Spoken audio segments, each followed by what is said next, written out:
Halo sobat edukasi Bapak dan Ibu guru, kembali lagi di sini saya akan memberikan sebuah informasi pendidikan, yaitu sebuah aplikasi pendukung pembelajaran online. Aplikasi tersebut yang bernama Teachmin. Nah, tentu di antara Bapak dan Ibu ada yang sudah mengenal atau baru kali ini tahu tentang Teachmin. Oleh karena itu, apa itu Teachmin?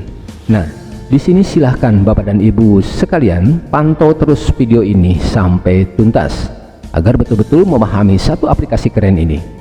Aplikasi pendidikan ini 100% free, tanpa batas. Teachmin merupakan infrastruktur pendidikan dan platform pengajaran yang tentu di dalamnya telah dilengkapi fitur-fitur yang sangat menarik sekali. Antara lain ada live class, yaitu kelas interaktif 2 arah. Kemudian ada online class recording, di mana hasil rekaman dapat dilihat oleh siswa kita. Yang ketiga ada controlling, di mana guru dapat memantau kehadiran siswa.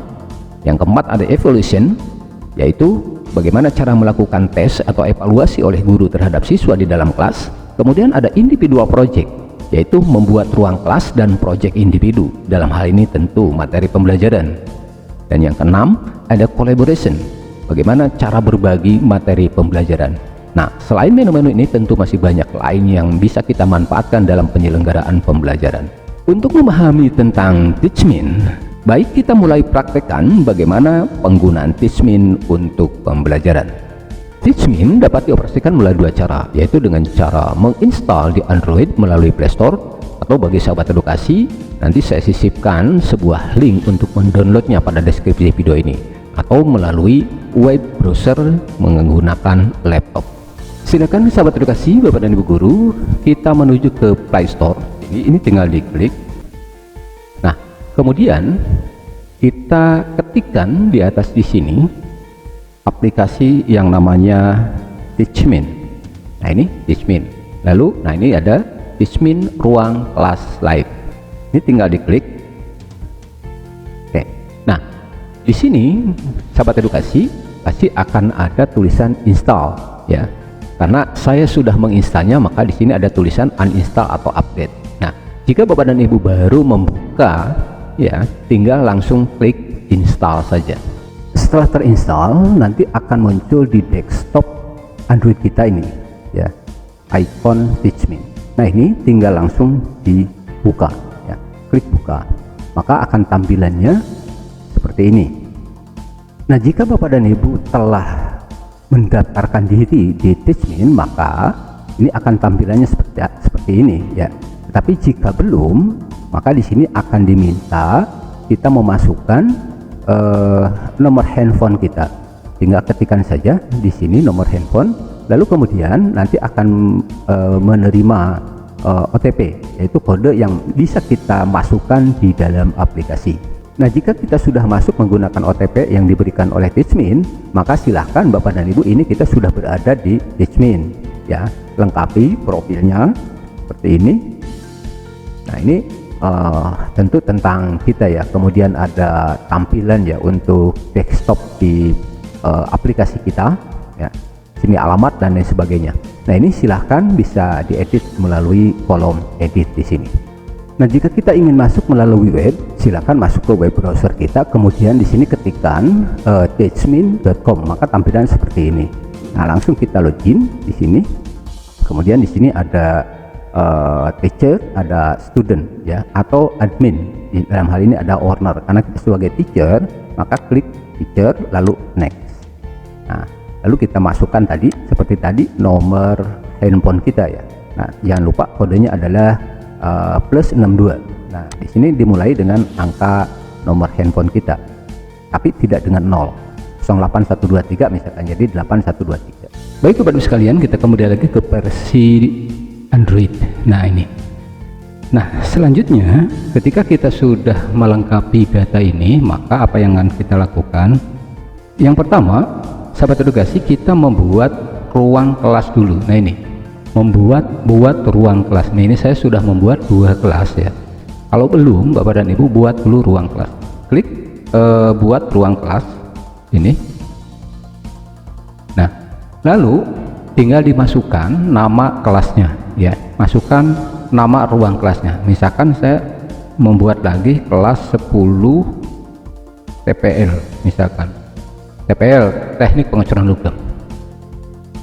Lalu di sininya mata pelajarannya saya masukkan. Di sini ada contoh matematika atau IPA atau apa gitu. Saya masukkan sejarah misalkan, sejarah atau IPS misalkan. Nah, lalu di sini Bapak dan Ibu, di sini ada beberapa pilihan. Yang pertama di sini ada kelas pengajaran atau pelatihan, kemudian yang kedua ini ada kelas sekolah atau institut, yang ketiga ada kelas hobi. Nah, karena kita ini untuk di dalam kelas ya dengan siswa, maka yang kita pilih adalah kelas sekolah ini ya, kelas institut. Nah, kalau sudah teks begini tinggal klik buat ruang kelas. Ini diklik. Oke. Nah, berarti kita sudah punya kelas. Nah, muncul di atas di sini kelas 10 TPL. Nah, selanjutnya Bapak dan Ibu, ini kelas masih kosong ya. Ini kelas masih kosong. Tinggal bagaimana sekarang kita memasukkan siswa kita ke dalam kelas. Nah, di sini Bapak dan Ibu ada undang siswa ya. Ada undang siswa. Bisa melalui undang siswa ini. Nah, ini diklik atau diklik. Kemudian ini kita bisa kirim ya, bisa kita kirim ke melalui WhatsApp atau membagikan linknya. Nah, ini ada dua. Nah, yang lebih mudah tentu ini tinggal diklik bagikan. Nah, misalkan kalau kita punya grup kelas ya di WA, tinggal ini diklik. Nah, tinggal kita carikan grup kelas kita misalkan. Nah, ini misalkan saya masukkan di sini ya, masukkan di sini, ini grup. Nah, kemudian kirim. Nah, ini sudah terkirim. Oke. Nah, ini sudah terkirim. Di sini ada tulisan guru Anda, Sebu Padah, telah mengundang Anda untuk bergabung di ruang kelas 10 TPL. Pelajaran sejarah, ID ruang kelasnya ini. Kemudian nanti siswa tinggal klik ini, kemudian masukkan ID-nya. Nah, berarti masuk di ruang kelas kita. Nah, itu cara untuk mengundang siswa. Baik, kita kembali lagi ke menu berikutnya. Nah, ketika siswa sudah minta bergabung, Bapak dan Ibu, di sini sudah muncul ini salah satu siswa sudah bergabung. Di sini ada permohonan pendaftar satu ya. Nah, di sini setujui ya. Tinggal diklik setujui misalkan. Klik setujui. Nah, kalau kita disetujui langsung klik accept. Oke. Nah, berarti kita sudah ada satu siswa di sini. Itu cara inputnya ya Bapak dan Ibu. Oke, berikutnya kita lihat di menu pekerjaan rumah. Nah, ini menu pekerjaan rumah. Nah, di sini sahabat edukasi, kita kalau misalkan mau membuat panduan, silahkan ini mau melihat panduan, silahkan ini bisa diklik. Ini panduan bagaimana cara pekerjaan rumah. Tapi kalau misalkan kita sudah paham, kita langsung klik membuat pekerjaan rumah. Ini diklik pekerjaan rumah. Nah, buat pekerjaan rumah ini ada beberapa macam. Yang pertama ada jenis pekerjaan rumah, yang kedua bisa kita unggah file, yang ketiga bisa dalam bentuk bank soal. Nah, bank soal ini sudah disiapkan ya dari Teachmin.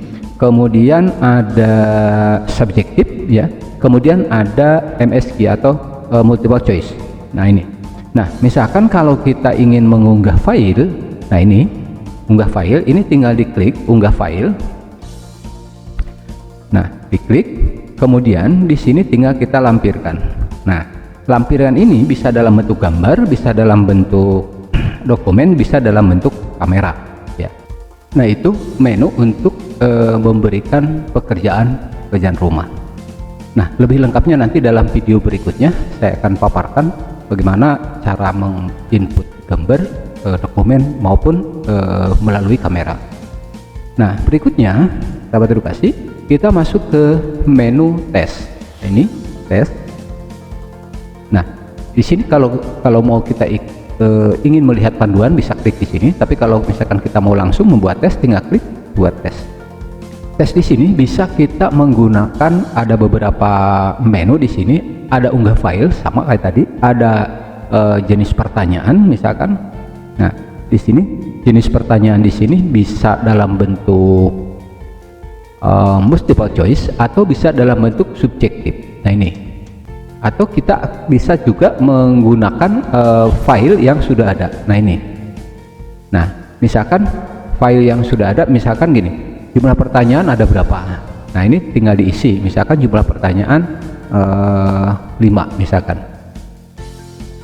Kemudian nilai perjawaban berapa. Nah, nilai perjawaban maksudnya nilai benar berapa. Nah, misalkan nilainya karena 5 supaya jadi 100 kan misalkan 20 misalkan. Kemudian di sini ada penalti untuk jawaban salah. Ketika misalkan siswa menjawab salah, nah kita akan memberikan penalti enggak? Kalau tidak memberikan penalti, maksudnya pengurangan nilai, maka ini dibiarkan kosong saja gitu. Nah, kalau sudah, nah klik lanjutkan. Ikuti langkah-langkah di bawah ini. Tambahkan lembar pertanyaan dengan mengetuk tambah di bawah. Nah, ini tambah di bawah. Kemudian setelah menambahkan semua lampiran lembar pertanyaan yang diperlukan, klik tombol beri nilai. Nah, jadi ikuti saja Bapak dan Ibu. Nah, misalkan tambah lembar pertanyaan, klik di sini. Nah, ini masuk ke gambar maupun PDF maupun melalui kamera. Ya, itu saya akan menunjukkan caranya saja, tapi lengkapnya nanti di video berikutnya. Nah, apabila kita ingin menggunakan lembar tes dalam bentuk multiple choice di sini, nah kita pilih yang MCQ sini, kemudian topiknya misalkan di sini UH1 atau ulangan harian 1, lalu deskripsinya misalkan di KB 1, ya deskripsi bebas lah Bapak dan Ibu. Nah, lalu masukkan durasinya. Nah, ini durasinya misalkan 90 menit. Lalu di sini ada pengaturan ya, tanggal tes dan waktu mulai. Nah, ini tanggal tes, waktu mulai, misalkan tanggal berapa ya. Nah, tanggal berapa, kemudian waktu mulainya bisa diatur di sini. Kemudian atur tanggal dan waktu kadaluarsanya. Misalkan kita akan memberikan tesnya berapa hari. Nah, ini tinggal diatur tanggalnya juga. Kemudian waktunya, deadline-nya tanggal berapa, jam berapa. Kemudian masukin jumlah pertanyaannya, misalkan 15 misalkan. Kemudian nilai perjawaban benar siswa di skornya berapa, misalkan tinggal diisi di sini. Lalu misalkan kalau kita mau menggunakan sistem penalti untuk jawaban salah, tinggal dikurangi berapa, terserah. Setelah itu klik lanjutkan. Nah, di sini tinggal kita tambahkan lembar pertanyaannya. Artinya soal yang sudah kita siapkan ya. Tinggal pertanyaan, bisa dalam bentuk gambar, bisa dalam bentuk PDF, juga bisa dalam bentuk kamera. Ini tinggal dipilih saja. Itu pun nanti saya akan jelaskan dalam video berikutnya. Baik, itu untuk lembar tes menggunakan yang MCQ atau multiple choice. Saya kira seperti itu. Kita akan masuk ke menu ke bahan studi yang ini. Bahan studi, klik bahan studi, kemudian tambahkan bahan. Nah, di sini Bapak dan Ibu bisa kita menggunakan atau bisa membuatkan tambah folder di sini. Kalau misalkan kita akan membuat folder mata pelajaran, misalkan saya masukkan folder di sini, foldernya sejarah. Nah, saya kira kan seperti itu. Kemudian jadikan publik, artinya siswa di luar ruang kelas dapat melihat ini jika misalkan ini diaktifkan ya. Nah, jika sudah membuat folder seperti ini folder sejarah, tinggal kita klik untuk menyimpan materi di sini. Nah, ini bisa dalam bentuk gambar, bisa dalam bentuk dokumen atau video, atau misalkan lu YouTube bisa atau dalam bentuk kamera, artinya materi yang dipoto oleh kamera kita. Nah, itu pun bisa kita masukkan ke folder materi tadi. Tapi bagaimana caranya itu nanti dalam video berikutnya. Baik, nah ini sudah masuk ke bahan studi. Selanjutnya kita masuk ke menu obrolan. Menu obrolan ini, nah misalkan kita akan mengobrol atau akan chat dengan seluruh kelas, atau misalkan hanya personal. Kalau hanya personal, kita tinggal klik ini ya, personal. Ini bisa langsung chat di sini, bisa kirimkan misalkan halo dan lain sebagainya. Kalau dalam bentuk kelas misalkan kita secara bersama-sama, nah di sini nah, otomatis kita bisa masukkan pesan di sini. Otomatis seluruh siswa yang ada di kelas kita ini akan membaca dan bisa membalasnya. Kira-kira seperti itu. Nah, itu untuk menu obrolan atau chat. Lalu kemudian bergeser ke sebelah kanan, kita masuk ke menu atau papan pengumuman. Di sini papan pengumuman ini diperuntukkan bagi anggota kelas kita atau siswa di dalam kelas kita. Misalkan klik buat pengumuman. Nah, di sini tinggal kita masukkan pemberitahuan apa. Misalkan jangan lupa besok ulangan harian misalkan. Nah kalau mau melampirkan tambah lampiran ya tinggal diklik. Nah ini juga lagi-lagi ya bisa dalam bentuk 3 model ini. Kalau sudah Bapak dan Ibu, klik simpan dan buat. Nah di sini sudah muncul Bapak dan Ibu. Jangan lupa ya besok, maksudnya ulangan harian, kira-kira kan seperti itu. Nah itu cara untuk membuat papan pengumuman. Nah kalau untuk melihat detail siswanya nanti kita bisa lihat di detail siswa di sini. Nah artinya ketika misalkan siswa sudah melihat, di sini bisa dilihat berapa orang yang melihat pengumuman kita, ya, berapa kali tayang dan sebagainya. Oke. Nah itu cara membuat pengumuman di dalam kelas. Kemudian bergeser ke menu berikutnya yaitu perekaman. Nah untuk perekaman ini bisa digunakan pada saat kita live ya dengan siswa kita atau pembelajaran sinkronik. Nah di sini Bapak dan Ibu, di ikhtisar ini kita bisa mulai live di sini ya. Nah otomatis Bapak dan Ibu di sini sudah muncul seperti hanya kita menggunakan Zoom atau menggunakan aplikasi yang lain ya. Nah menu perekaman di sini, nah ini bisa kita aktifkan. Rekam bisa diaktifkan. Artinya apa yang kita sampaikan melalui live di sini, sinkronik di sini, ini akan terekam dan siswa bisa melihat. Nah kalau sudah Bapak dan Ibu klik mulai live di sini ya. Nah ini sudah mulai live di sini, nanti siswa akan langsung masuk ke kelas kita.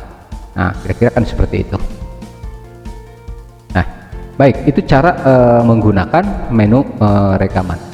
Selanjutnya sahabat edukasi, kita akan melihat tentang kehadiran di sini ya.